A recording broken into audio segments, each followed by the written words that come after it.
Na mtazamaji, chama cha wamiliki wa hoteli na baa mjini Kisii kimekosoa vikali hatua ya serikali ya kaunti ya Kisii kuanzisha msako na kuwakamata wanaodaiwa kutolipa leseni za mwaka uliopita. Wakizungumza mjini Kisii, wafanyabiashara hao wametaja kuhangaishwa na wasimamizi wa kaunti kuwafungia biashara zao, wakisema kwamba muda waliopewa wa kulipia leseni hautoshi, kwani kuna baadhi ambao walikuwa wamefunga biashara zao mwaka jana kutokana na ukosefu wa biashara. Sasa wanamtaka gavana wa kaunti ya Kisii Simba Arati kuingilia kati mzozo baina yao na maafisa wa idara ya leseni Kisii, kwani hatua ya kuwafungia kibiashara huenda ikaathiri mapato yao.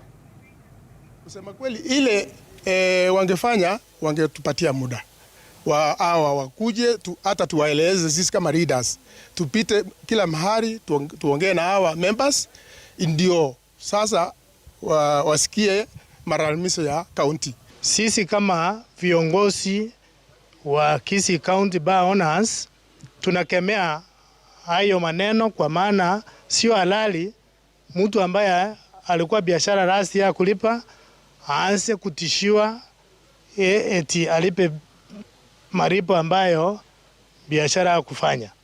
Tunakemea hiyo na tunasema haitawezekana. Kitu nilikuwa nataka kusema, nalilia gavana wetu. Gavana, umetuacha. Sisi ni watu wako na sisi ndio tunaleta revenue kubwa katika kaunti ya Kisii County. Tafadhali ukuje karibu na sisi, kuja usikie malalamishi yetu. Tunalipa taxes mingi sana. Tunataka ukuje utuangalie na sisi pia tuendeleze maisha.